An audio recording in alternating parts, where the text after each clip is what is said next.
நாட்டை உலுக்கிய பெரும் துப்பாக்கிச் சூட்டுச் சம்பவம் இன்று இடம்பெற்றிருக்கின்றது. 19 வயதுடைய இளைஞர் ஒருவர் நடு ரோட்டில் பட்டப்பகலில் கிட்டத்தட்ட ஒரு நிமிடத்தில் 1000 பேர் வரை சென்று போகக்கூடிய ஒரு நடுவீதியில் வைத்து சுட்டு கொலை செய்யப்பட்டிருக்கிறார். இவருடைய கொலையின் பின்னணியில் இருப்பவர்கள் யார்? இவருடைய கொலைக்கான காரணங்களில் ஒருவராக தாயார் என்பதாக சொல்லப்படுகின்றது. இதனுடைய உண்மை தன்மைகள் என்ன? இந்த விடயங்கள் தொடர்பில் ஆராய்வதாகவே இன்றைய தினம் இந்த காணொளி அமையவிருக்கின்றது. எனவே எங்களுடைய சேனலுக்கு புதிதாக வாரவர்களாக இருந்தால் நிச்சயமாக சப்ஸ்கிரைப் செய்து உங்களுடைய தொடர்ச்சியான ஆதரவுகளையும் தாருங்கள். வணக்கம் உறவுகளே, நான் உங்கள் பேப்பர் பொடியன் பானு. அதன்படி இன்றைய தினம் இலங்கையை உலுக்கிய பெரும் சம்பவமாக பதிவாகி இருக்கின்றது இந்த துப்பாக்கிச் சூட்டு சம்பவம். உங்களுக்கு தெரியும், அண்மை காலமாக இந்த துப்பாக்கிச் சூட்டு சம்பவங்கள் என்பது தொடர்ச்சியாக அதிகரித்து கொண்டு வருகின்ற போக்கினை காணக்கூடியதாக இருக்கின்றது. அதன்படி இந்த துப்பாக்கிச் சூட்டு சம்பவங்களால் இறப்பவர்களினுடைய எண்ணிக்கையும் அதிகரித்து கொண்டிருக்கின்றது. இதன் பின்னணியில் போதைப் பொருளுடன் சம்பந்தப்பட்டவர்கள், அதே நேரம் பாதாள உலக கோஷ்டிகள் என்பதாக பல தகவல்கள் தொடர்ந்தும் அதிர்ச்சியை ஏற்படுத்தக்கூடிய தகவல்களும் வெளியாகி கொண்டிருக்கின்றன. அதன்படி அண்மையில் கிளப் வசந்த அவர்கள் சுட்டுக் கொலை செய்யப்பட்ட சம்பவம், அதே மாதிரியாக நீதிமன்ற வளாகத்திற்குள் இடம்பெற்ற துப்பாக்கிச் சூட்டு சம்பவம் என்பதாக இலங்கையில் தொடர்ச்சியாக இந்த துப்பாக்கிச் சூட்டு சம்பவங்களால் இடம்பெறும் கொலைகள் என்பன அதிகரித்து கொண்டு செல்கின்ற போக்கினை காணக்கூடியதாக இருக்கின்றது. இதேவேளை மக்கள் மத்தியிலும் தொடர்ச்சியாக பல்வேறு அதிருப்திகளையும் அதே நேரம் பய உணர்வுகளையும் ஏற்படுத்தக்கூடிய ஒரு சம்பவமாகவும் பதிவாகி கொண்டிருக்கின்றது. அவ்வாறானது ஒரு பின்னணியில் இன்றைய தினமும் ஒட்டுமொத்த இலங்கையையும் அதிர்ச்சிக்குள்ளாக்கி இருக்கிறது இந்த துப்பாக்கிச் சூட்டு சம்பவம். காரணம் என்னவென்று சொன்னால், குறித்த நபர், அதாவது அந்த 19 வயது நிரம்பிய அந்த இளைஞர் துப்பாக்கிச் சூட்டுக்கு இலக்காகின்ற சம்பவம் ஆரம்பத்திலிருந்து முடிவு வரை முற்றுமுழுதாக சிசிடிவி காட்சிகளில் பதிவாகி அந்த காணொளி தற்போது சமூக வலைதளங்களில் வைரலாக பரவி கொண்டிருக்கின்றது. அதே நேரம் மக்களாலும் தொடர்ச்சியாக பகிர்ந்து கொள்ளப்பட்டு கொண்டிருக்கின்றது. காரணம், மக்கள் மத்தியில் ஏற்பட்டிருக்கின்ற அந்த பய உணர்வு தான். நிச்சயமாக அந்த காணொளியை பார்த்தால் பார்க்கின்றவர்களுடைய மனதில் பல்வேறு விரக்தியை ஏற்படுத்தக்கூடிய அளவில், அதே நேரம் பய உணர்வை ஏற்படுத்தக்கூடிய வகையில்தான் அந்த காணொளியும் அமைந்திருக்கின்றது. அந்த காணொளியை பார்த்தவர் என்ற அடிப்படையில் என்னுடைய மன உணர்வும் அப்படி இருப்பதால் இந்த விடயத்தை இந்த இடத்தில் கூறிக்கொள்கிறேன். அந்த துப்பாக்கிச் சூட்டு சம்பவம் தொடர்பிலான காணொளிகளையும் சிலவற்றை நான் இந்த காணொளியில் பதிவிடுகின்றேன். பார்க்கக்கூடியவர்கள் பார்த்து கொள்ளுங்கள். தொடர்ந்து இந்த துப்பாக்கிச் சூட்டு சம்பவமானது இன்றைய தினம் கொழும்பு மாவட்டத்தில், உங்களுக்கு தெரியும், கல்கிசை பகுதியில்தான் இந்த துப்பாக்கிச் சூட்டு சம்பவம் இடம்பெற்றிருக்கின்றது. அதுவும் அதிகாலை கிட்டத்தட்ட 6:40 மணியளவில் தான் இந்த துப்பாக்கிச் சூட்டு சம்பவம், அதுவும் புனித சில்வஸ்டர் வீதி என அழைக்கப்படுகின்ற அந்த வீதியிலேயே இடம்பெற்றிருக்கின்ற இந்த சம்பவத்தின் தொடர்ச்சியை பார்க்கும் பொழுது, அதிகாலை வேளை துப்பாக்கிச் சூட்டுக்கு இலக்கான குறித்த அந்த இளைஞர், அவர் ஒரு மாநகர சபை ஊழியராக இருக்கின்றார். அதன்படி புனித சில்வஸ்டர் வீதியில் அவர் துப்புரவு பணியில் ஈடுபட்டு கொண்டிருக்கிறார். அந்த வேளையில் 2 பேர் முகங்களை மறைத்தவாறு, ஹெல்மெட் அணிந்தவாறு 2 பேர் குறித்த வழியில் மோட்டார் வண்டியில் வருகிறார்கள். அது தொடர்பிலான காணொலியும் அந்த சிசிடிவியில் பதிவாகி இருக்கிறது.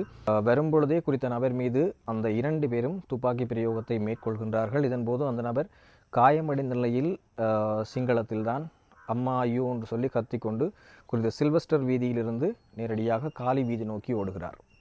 அவ்வாறு ஓடிக்கொண்டிருக்கும் பொழுது அந்த காலி வீதியில் நீங்கள் அந்த சிசிடிவியில் பார்க்கக்கூடியதாக இருக்கும், தொடர்ச்சியாக மிகவும் அதிகளவிலான வாகனங்கள், அதே நேரம் அதிகளவிலான மக்கள் பயணித்து கொண்டிருக்கக்கூடிய ஒரு நெருக்கமான ஒரு வீதி. அந்த வீதியில் பஸ்கள், கார்கள், பைக் என்று சொல்லி தொடர்ச்சியாக வாகனங்கள் சென்று கொண்டிருக்கிறது. அந்த துப்பாக்கி சூட்டுக்கு இலக்கான நபர் அந்த காயத்துடன் இரத்தம் ஒழுக அந்த வீதியை கடந்து ஓடுகிறார். அதன்போது அந்த மோட்டார் வண்டியில் வந்த இருவரில் ஒருவர் தான், பின்னுக்கு இருந்தவர் தான் துப்பாக்கி பிரயோகத்தை மேற்கொள்கின்றார். அந்த துப்பாக்கி பிரயோகம் சரியாக இடம்பெறாத காரணத்தினால் மீளவும் அவர் அங்கிருந்து இறங்கி இந்த நபரை துரத்தி கொண்டு செல்கிறார். தொடர்ந்து துப்பாக்கிச் சூட்டுக்கு இலக்கான நபர் புனித சில்வஸ்டர் வீதியிலிருந்து நேரடியாக காலி வீதி நோக்கி ஓடுகிறார். அவருக்கு தொடர்ச்சியாக இரத்தப்போக்கு சென்று கொண்டிருக்கின்றது. அதனால் அவரால் தொடர்ந்து ஓட முடியவில்லை.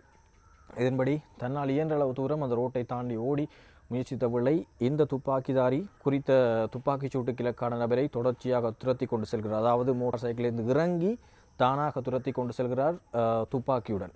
இதன்போது மோட்டார் சைக்கிளில் வந்த நபர் இவரை பின்தொடர்ந்து கொண்டிருக்கிறார். தொடர்ந்து காலி வீதிக்கு அருகாமையில் சென்றவுடன் குறித்த நபர் மீண்டும் மோட்டார் சைக்கிளில் ஏறி அவரை துரத்தி செல்கிறார். இந்த வீதியை தாண்டி துரத்தி சென்று குறித்த துப்பாக்கிதாரியும் அதற்கு மேல் ஓட முடியாமல் அந்த இடத்தில் கையில் சூட்டு காயங்களுடன் அப்படியே உறைந்த நிலையில் நிற்கிறார். மீண்டும் மோட்டார் சைக்கிளிலிருந்து இறங்கி குறித்த நபர் அவரை நேரே பார்த்து தொடர்ச்சியாக 2-3 தடவை சுடும் காட்சி தற்போது சமூக வலைத்தளங்களில் வைரலாகி கொண்டிருக்கின்றது.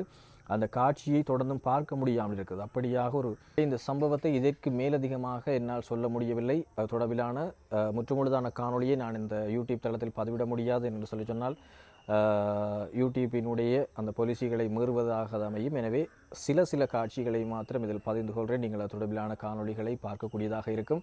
இவ்வாறாக அந்த சம்பவம் பட்ட பகலில் தொடர்ச்சியாக 1000க்கும் மேற்பட்ட மக்கள் தொடர்ந்து செல்லக்கூடிய அந்த பாதையில் நடந்திருப்பது தான் உண்மையில் மனவருந்தத்தக்க ஒரு விடயமாக இருக்கின்றது. அந்த நபர் தன்னால் ஓட முடியாமல் அந்த இடத்தில் அப்படியே உறைந்து நிற்கிறார். மோட்டார் சைக்கிளிலிருந்து வந்த துப்பாக்கிதாரி அவரை நேரே தொடர்ச்சியாக வாகனங்கள் மனிதர்கள் என்று சொல்லி போய்கொண்டிருக்கிறார்கள். யாராலும் எதுவுமே செய்ய முடியவில்லை, யாராலும் தடுக்கவும் முடியவில்லை. அவ்வாறான ஒரு நிலைமையில் குறித்த நபர் அந்த இடத்திலேயே பொது வழியில் வைத்து பட்ட பகலில் அதிகாலை வேளை அவர் சுட்டு கொல்லப்படுகிறார். இந்த சம்பவம் இலங்கையில் மக்கள் மத்தியில் பெரும் அதிர்வலைகளை ஏற்படுத்தி இருக்கின்றது. பெரும் துயரத்தையும் ஏற்படுத்திய ஒரு சம்பவமாக பதிவாகி இருக்கின்றது. இதன்படி போலீசாரினுடைய ஆரம்பகட்ட விசாரணைகளின் பின்னராக மிக முக்கியமான தகவல் வழியாகி இருக்கின்றது. ஏன் குறித்த அந்த 19 வயதுடைய இளைஞர் இவ்வாறு சுட்டு கொல்லப்பட வேண்டும், அதுக்குரிய காரணம் என்ன என்பது தொடர்பில் நிச்சயமாக உங்களுக்கும் அந்த கேள்விகள் இருக்கும். அதே மாதிரி எனக்கும் அவ்வாறான ஒரு கேள்வி இருந்தது. அதன் பின்னராக இந்த செய்தி தொடர்பில் நாங்களும் தொடர்ச்சியாக தகவல்களை திரட்டிய போதுதான் போலீசாரினுடைய ஆரம்பகட்ட விசாரணைகளின் பின்னராக மிக முக்கியமான தகவல் வெளியாக இருக்கிறது. அதாவது குறித்த நபர் போதைப்பொருள் கடத்தலுடன் தொடர்புடைய ஒரு நபர் என்பதாகவும் போதைப்பொருள் கடத்தலுடன் தொடர்புடைய கும்பல்களுக்கு இடையில் இடம்பெற்ற அந்த ஒரு மோதலின் விளைவாகவே தற்போது இவர் கொல்லப்பட்டிருக்கிறார் என்பதாகத்தான் ஒரு ஆரம்பகட்ட விசாரணைகளின் மூலமான முடிவு தற்போது வெளியாக இருக்கின்றது. அதன்படி குறித்த இந்த இளைஞரினுடைய தாயார் போதைப்பொருள் கடத்தலுடன் தொடர்புடைய ஒருவராக தொடர்ச்சியாக செயற்பட்டு கொண்டிருக்கிறார். இவர் தன்னுடைய உறவினர் ஒருவரின் கீழாகத்தான் இவ்வாறாக இந்த போதைப்பொருள் கடத்தல் தொடர்பிலான விடயங்களை செய்து கொண்டிருக்கிறார். எனவே அந்த உறவினருக்கும் மற்றொரு போதைப்பொருளுடன் தொடர்புடைய பிரதான ஒரு கடத்தல்காரருக்கும் இடையில் தொடர்ச்சியாக அண்மை காலமாக முருகல்கள் இடம்பெற்று கொண்டிருந்ததாகவும் அந்த முரண்பாட்டின் பின்னணியில் தான் தற்போது இவரும் பழிவாங்கப்பட்டிருக்கலாம் என்பதாகத்தான் தற்போது உறுதிப்படுத்தப்பட்ட தகவல்கள் இந்த ஆரம்பகட்ட விசாரணைகளின் மூலமாக தெரிய வந்துள்ளது. எனவே பொறுத்திருந்து பார்ப்போம். இத்தொடர்பிலான மேலதிகமான தகவல்கள் கிடைக்கப்படுகின்ற பட்சத்தில் நானும் உங்களோடு பகிர்ந்து கொள்ள தயாராக இருக்கிறேன். எனவே எங்களுடைய சேனலுக்கு புதுசாக வாரீங்கன்னு சொன்னால் மறக்காமல் சப்ஸ்கிரைப் பண்ணி உங்களுடைய தொடர்ச்சியான ஆதரவுகளையும் தாருங்கள். உண்மையில் இந்த செய்தி நிச்சயமாக மக்கள் மத்தியில் பெரும் அதிர்வலைகளையும் அதே நேரம் துயரத்தையும் ஏற்படுத்தி இருக்கக்கூடிய ஒரு செய்தி தான். அந்த அடிப்படையில் தான் இந்த விடயத்தையும் நானும் உங்களுடன் பகிர்ந்து கொண்டேன். மற்றும் ஒரு காணொலியில் சந்திப்போம். தற்போது உங்களிடம் இந்த விடைபெற்றுக் கொள்ளும் நான் என்றும் உங்கள் அன்புடன் பேப்பர் பொடியன் பானு. நன்றி, வணக்கம் உறவுகளே.